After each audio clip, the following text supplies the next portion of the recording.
A new study links social media and depression, especially for teenage girls.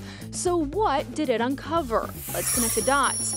The study was done by researchers at University College London, so a pretty legit source. It found a 50% increase in depression symptoms in girls, but only a 35% increase for boys. That was for teens who use social media more than 5 hours a day compared to ones who used it for only 1 to 3 hours. Despite the shocking statistics, the study does not say for sure that social media is causing depression, just that there appeared to be a link between the two. But why the difference between boys and girls? Right now, experts can only make an educated guess, but point to the fact that girls are more likely to use Snapchat or Instagram, platforms that emphasize physical appearance. So what can you do? One tip from doctors is to set up a charging station outside the bedroom. That way kids can't be on their phone all night and they're more likely to get a good night's sleep.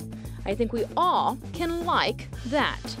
Connecting the dots, I'm Janelle Bluda for H-Town Rush.